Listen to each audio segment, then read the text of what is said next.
Not everybody is capable of great athleticism. Not everybody is capable of high academic learning. But everybody that I know, especially every child, is capable of self-expression. And dance, I feel, is a beautiful way of bringing that forth into the world. I'm Colleen Perry, and I'm the director of Free to Be Me Dance.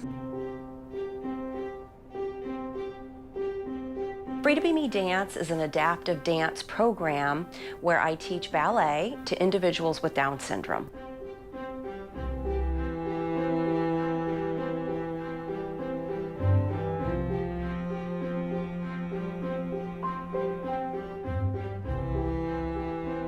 Ballet is my thing now, so I'm now trying the basics of ballet now, so yeah. It gives them balance, it gives them structure, but there's also something very free about dance. The favorite part of class for the children and for me is the free dance portion, where we play a song and each of them gets to be spotlighted and have their solo and do whatever comes to mind. That's really the power and the beauty of dance, when you don't tell a child how to dance.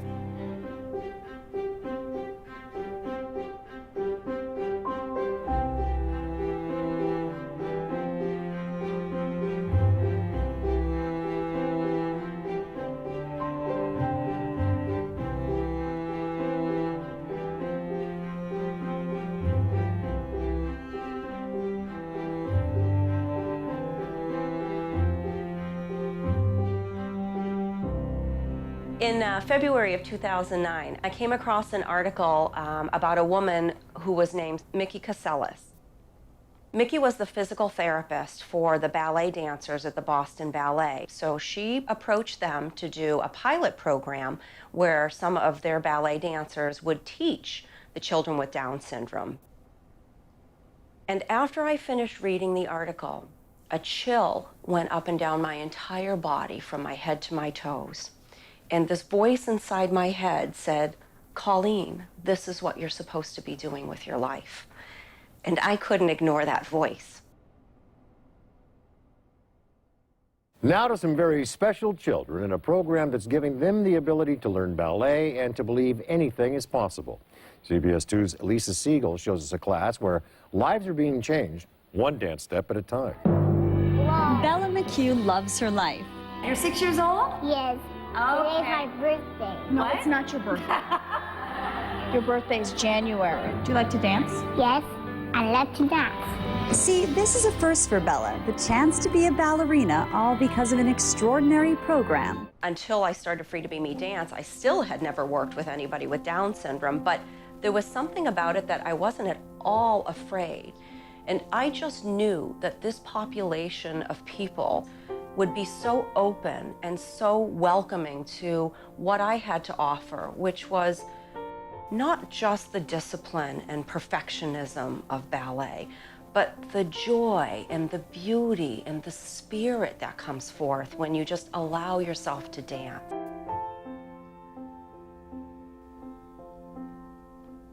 So the first two classes were joyful chaos, I like to call it. Then I got a little bit more of an idea about how to structure the class and how to keep the same consistency and ritual every single class. And that's when things really kicked in. The Boston Ballet program has given me my basis for everything that we do in Free to Be Me Dance. Which one does the red one go on? Okay, on your right foot. And what they found was that it was much easier to teach the children red foot, blue foot, rather than say right foot, left foot. Left foot.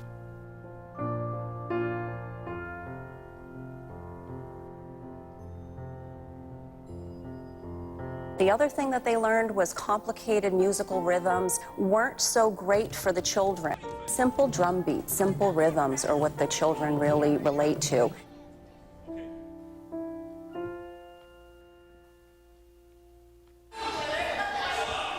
We find that there's about like 7 core families that have been with me. This will be our 5th year or so from the beginning, and then others have added on.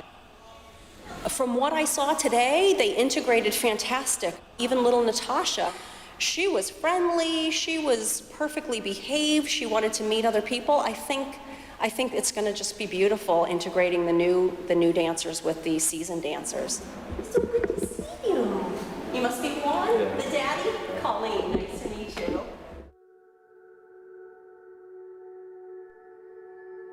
My name is Juan Marin, and my daughter is Natasha Marin. Natasha is 3 years old. She turned 3 in January. When I was 6 months pregnant, we found out that Natasha was going to have Down syndrome through an amniocentesis. I didn't know what Down syndrome was, and I just had, like, I'm gonna say, the stereotypical view. At a day old, Natasha had to have surgery to repair her intestines. She had what's called duodenal atresia. They had to connect her intestines to her stomach, and her intestines were also wrapped around her pancreas, so they had to cut out some of her intestines and fix that. Yeah, Natasha's hearing loss, it's mild to moderate on both ears. I was a little sad. With hearing loss, I know that some people don't talk, so her not being able to talk is what really made me sad. And I read in books that for kids with Down syndrome, usually people try to pick up on sign language to try to communicate with them, and we started by researching.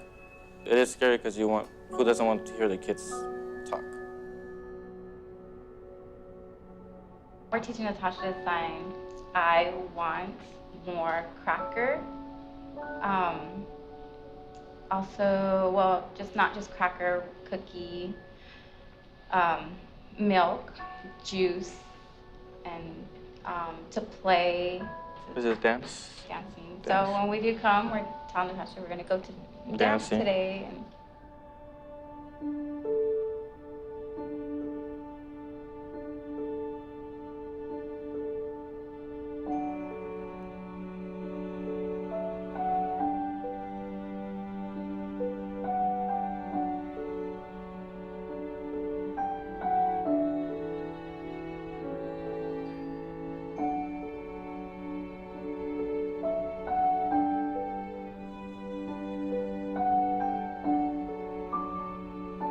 Natasha loves to dance. She's always dancing at home to music. It doesn't really matter what kind of music there is, so putting her in ballet was a great opportunity for her.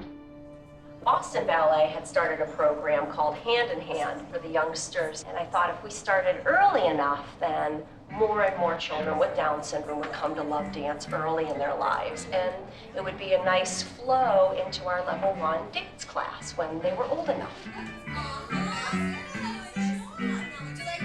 And I knew that there would be something about involving the parents that would be really important for the development of the younger dancer.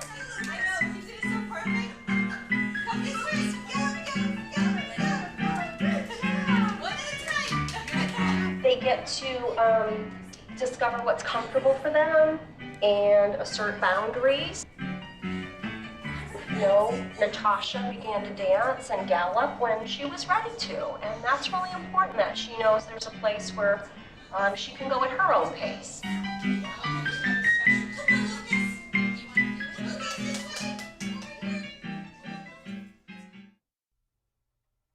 The parents are a really supportive community. As a matter of fact, that's one of the things that they talk to me about, is that they get together.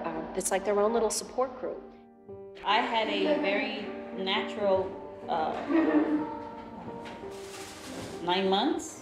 There was no change or nothing, and I was young, and so there was no reason or no a sign that, you know, I was going to have a special child. Then she was born. I didn't even know that she had Down syndrome. The doctor was very abrupt. The doctor came in and said, "We think she has Down syndrome." She had just come out, and he said, "There's something wrong with your child." And I said, "My husband, what?" And my husband knew. And my husband goes, no, she's fine. And I said, "Count her fingers, count her toes." And it's just fine, she's fine. And the doctor told me, there's something abnormal. Do you want to schedule, termination? I was like, that's the option? I mean, I was like shocked, this coming from someone in the medical profession. After the initial shock wore off, it was like, okay, this is what we have to deal with. This is what we have to do. We just do it. I didn't see anything wrong with her. I saw her as my baby. She was my baby. And I brought her home, and she's my baby. She's always been my baby. She will forever be mine. I always think of her as my gift. No matter what, they say the normal children, sometimes they're not so normal. Sometimes they're not as loving. Sometimes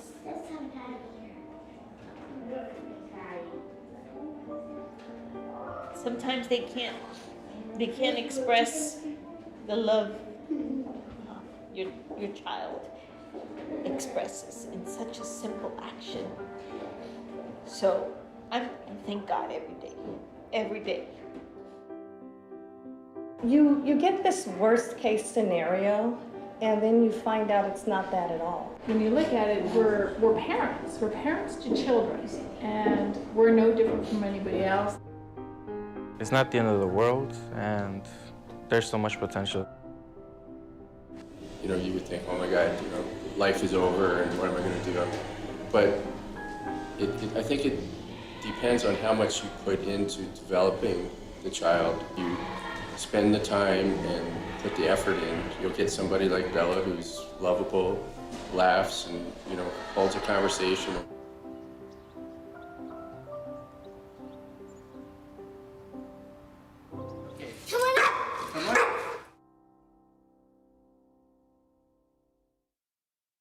Hello, it's Bella.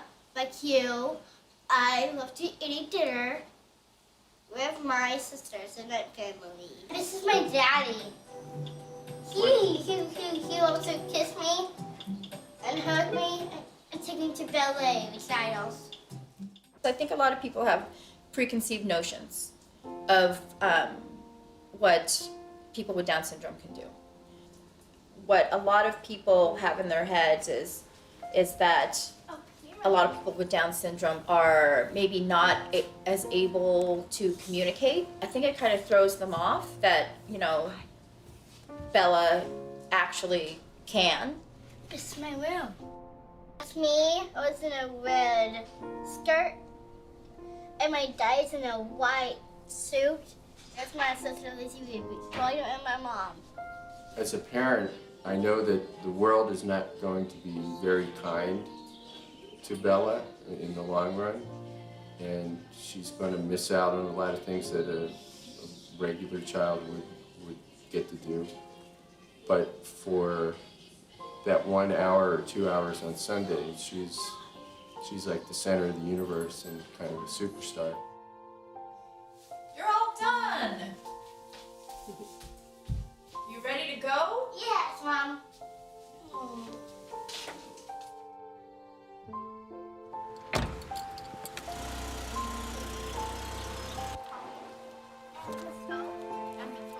There's Big Bob. Big Bob. Well, hello, Miss Bella McHugh. How are you, ma'am? Oh.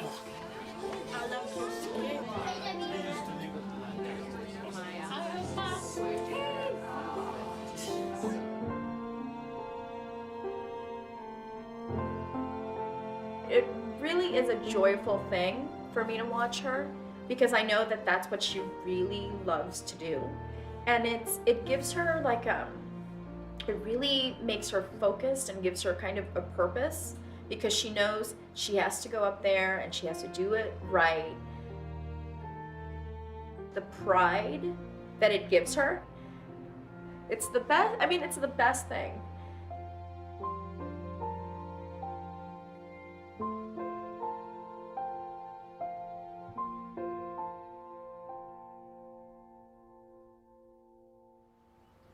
My daughter is Melissa. She's 19 years old. Melissa has a twin brother, Michael, who of course is also 19 as of last Monday. Michael's a typically developing kid. He's a college freshman at UCLA. And we went through a long evaluation during the pregnancy and discovered that she had a heart defect. And as a result of that, we had an amniocentesis. That's when the Down syndrome was discovered. At that point, we didn't know anything about Down syndrome. We didn't know anything about heart issues. We didn't know what to expect. She had open heart surgery when she was 5 months old. And it really wasn't until after the heart surgery that it hit us. Melissa has multiple diagnoses. She has Down syndrome, but she also has autism. And she has apraxia of speech. And she has asthma. And so she has health issues. And she has this cardiac issue that very likely will require at least one more surgery in her life. And because of the combination of issues she's facing, when she turned 18, we went to court and requested a conservatorship be established. And so I talked to Michael about it one day, explained what it was. He had a couple of questions, and I explained to him that there will be family financial support and there will be government financial support. And he said, okay, Mom, I'll do it. And he went to court with me and signed the forms and, you know, thinks of himself as the person who's going to be in his parents' place when we go. And he made that commitment at the age of 17.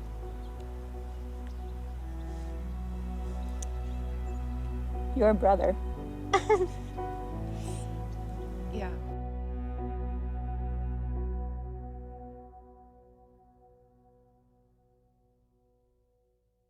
Always been like mommy to her, you know. It's in me to be like that, I guess. Anything that I can get her involved in outside of school, I do, and I take her to it. I guess I love her so much. Well, she loves dancing a lot, and she'll go on YouTube and look up different dances and she'll dance to them. And I think that this opportunity gives her a chance to dance in front of people and to feel like she's part of something.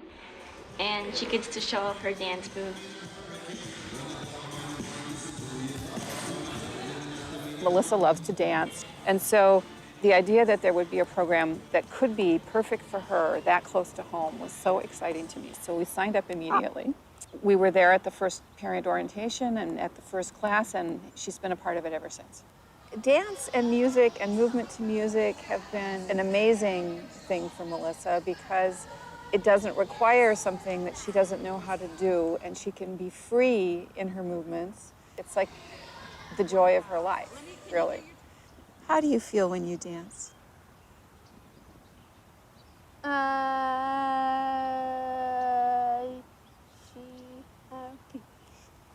You do. Free to Be Me dance program, because it was founded specifically for children with Down syndrome, brought Melissa together with other children with Down syndrome.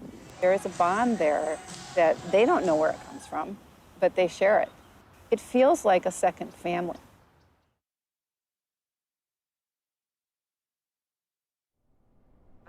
I'm a little anxious because we haven't really had the whole company together to really go through the choreography step by step. So they've learned pieces, but they've not learned the entire thing together.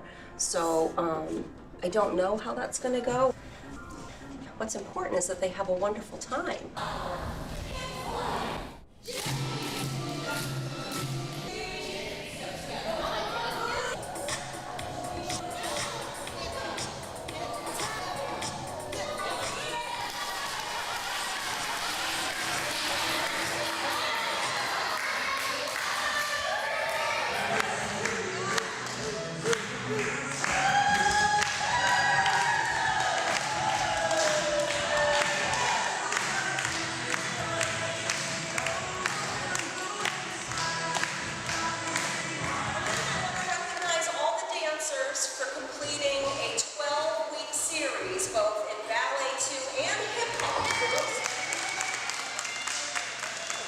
Dancers of Free to Be Me Dance are dancers just like any other kid in any other dance class. And part of the joy of being in class is knowing that you're also going to be getting to do a recital at the end of the semester.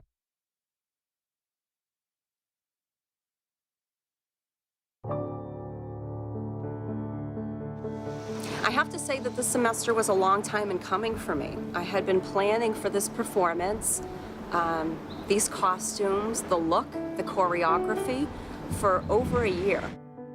These are the groupings of the ladies. Right, we have all ladies. There's a gentleman here. There's two gentlemen. They won't be here though till almost 1 o'clock. Okay. Yeah.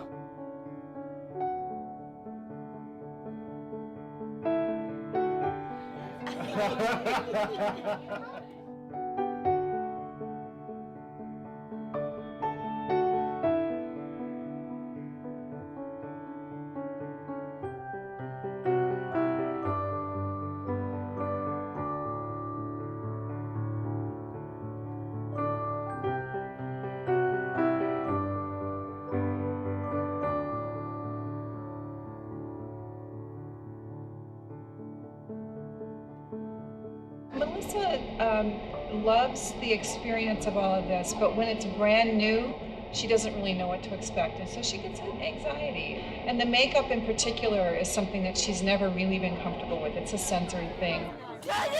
Okay. Mix up, get off now! Me now!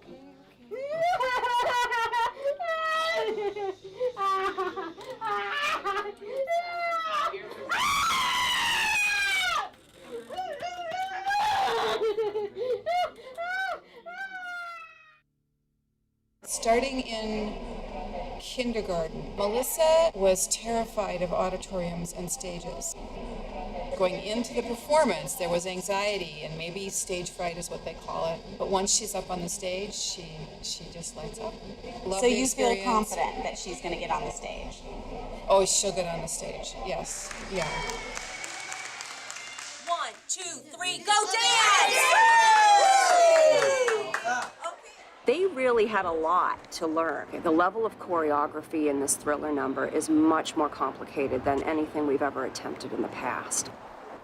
I think they've been practicing extremely hard and even practicing at home. I'm really excited to see how the audience responds because we've not done this in front of anybody but the parents yet. My name is Colleen Perry, and I'm the founder and director of Free to Be Me Dance. We are a nonprofit dance program teaching ballet and hip hop to individuals with Down syndrome. The performance you're about to see, excuse me, it's very special to me. The dancers have been working for over 12 weeks straight, both in the studio and at home, to get this routine down. And it's pretty complicated, it's pretty ambitious. I hope that you enjoy this next performance. Here they are.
Bella was the, funny or not, she's the inspiration for the Thriller dance. She started showing me the zombie dance that some kids at school had taught her, and I thought, oh my gosh, I think that's Michael Jackson's Thriller. And I thought, wouldn't that be a fun thing to teach the kids?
That would be great. That was wonderful.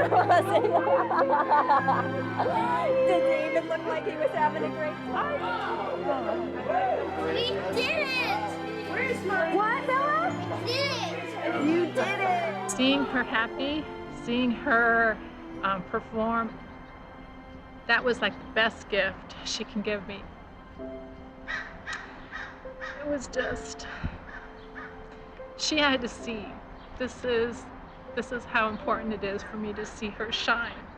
Because we don't get it, at least for her, she doesn't get many of these opportunities. And that's why I'm thankful for these classes. To the person who put this all together.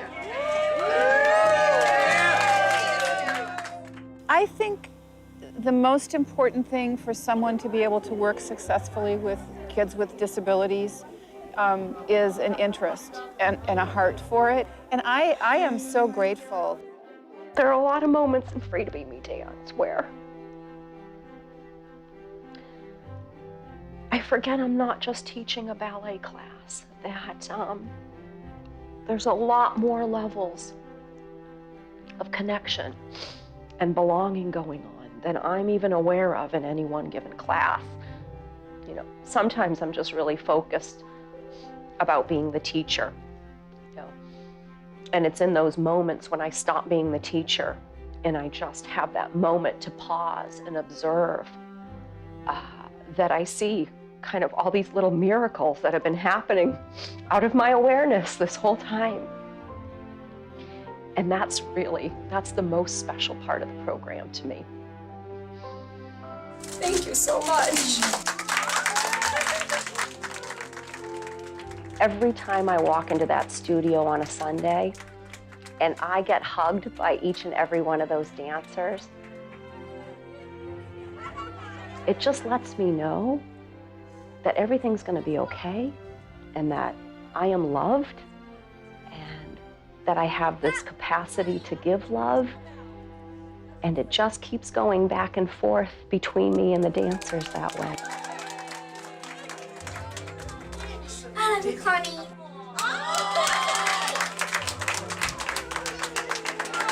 Every time I get asked what life is like now compared to what it was before, I describe it as, you know, we live on a different planet than the one we started on. It's like we entered a spaceship, and on that spaceship ride, some kind of technical problem developed, and we ended up on a different planet than the one we were intending to land on. But then we landed on this new planet and had to make a new life.